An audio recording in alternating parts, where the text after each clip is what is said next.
시청자 여러분 안녕하십니까? VOA 모닝뉴스 시작합니다. 주한미군의 고고도 미사일 방어체계 사드 기지에 대한 한국 정부의 환경 영향 평가가 마무리됐습니다. 인체에 대한 전자파 영향은 미미하다고 결론 났습니다. 임시 배치 6년 만에 행정 절차가 종료된 건데 이제 기지 건설이 본격화될 전망입니다. 조상진 기자가 보도합니다. 한국환경부가 성주군 주한미군 사드기지 환경영향평가서를 승인한 것은 전자파가 인체 보호 기준의 530분의 1에 불과했기 때문입니다.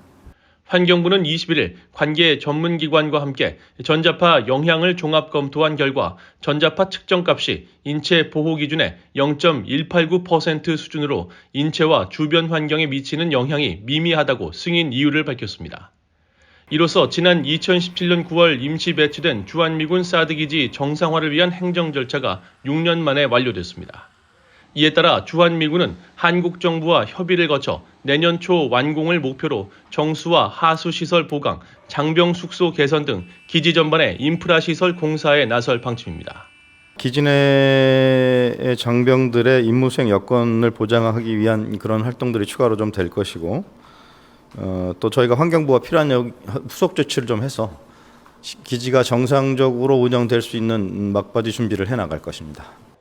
사드 기지는 그간 일부 지역 주민과 종교단체, 시민단체들이 기지 앞 진입로를 차담 점거하고 반대 시위를 하면서 정상적인 운영을 하지 못했습니다.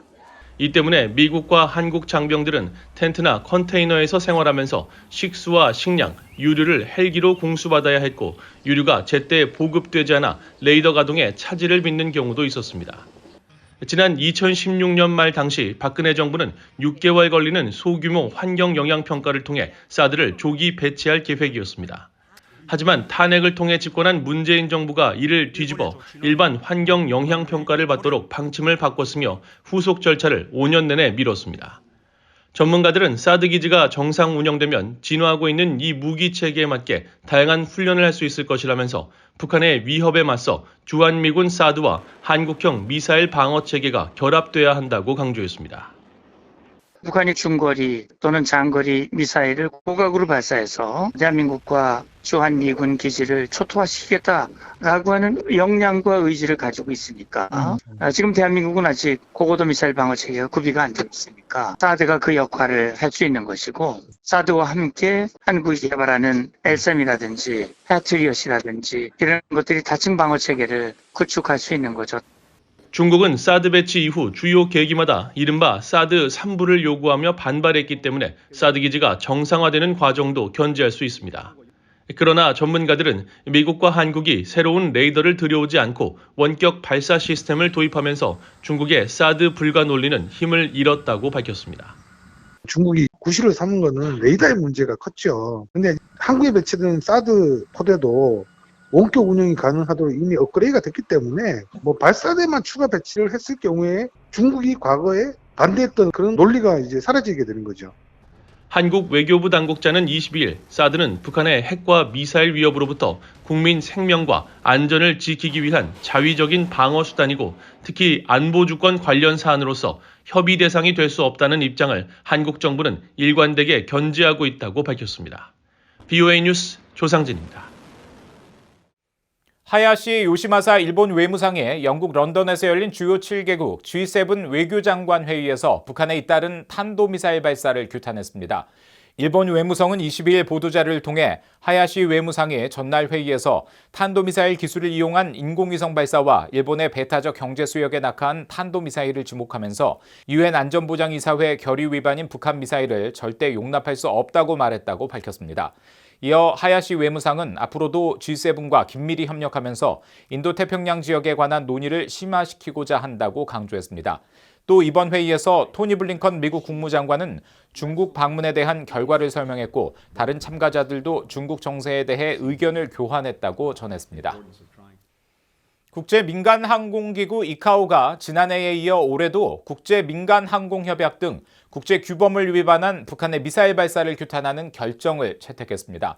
한국 외교부는 22일 보도자료를 통해 이카오가 지난 19일 캐나다 몬트리올에서 개최된 정기이사회에서 북한의 시카고 협약과 관련 절차를 엄격히 준수할 것을 촉구하고 유엔 안보리 결의를 지속해서 위반하고 국제 민간 항공 안전을 심각하게 위협하는 북한의 미사일 발사 규탄 결정을 만장일치로 채택했다고 밝혔습니다.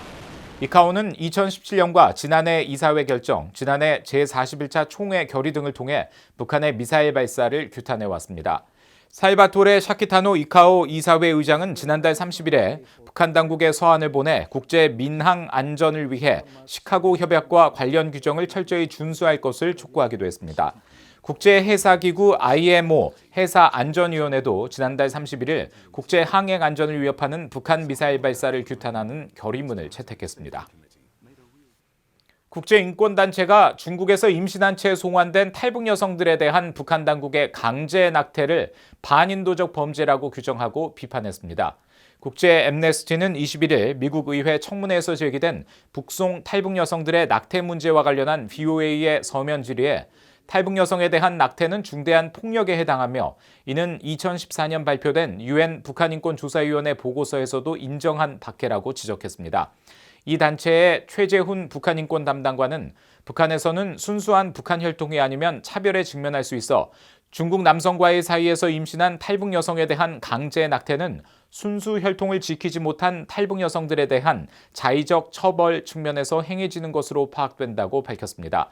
앞서 중국의 탈북민 강제 북송 관련 청문회를 열었던 미국 의회 행정부 중국위원회 크리스 스미스 공동의장은 VOA에 송환 여성에 대한 낙태는 인종차별적 요소도 포함돼 있다며 이 문제를 간과하기 어렵다고 밝혔습니다. 한국 전쟁의 영웅이자 미한 동맹의 상징적 인물로 꼽히는 고 윌리엄 웨버 대령과 존 싱글러브 장군을 기리는 추모비가 건립됩니다. 한미동맹재단과 SK그룹은 22일 미한동맹 70주년을 맞아 한국전쟁 두 영웅의 업적을 기리기 위해 올해 10월 경기도 파주 평화누리공원 미국군 참전기념비 옆에 추모비를 세운다고 밝혔습니다.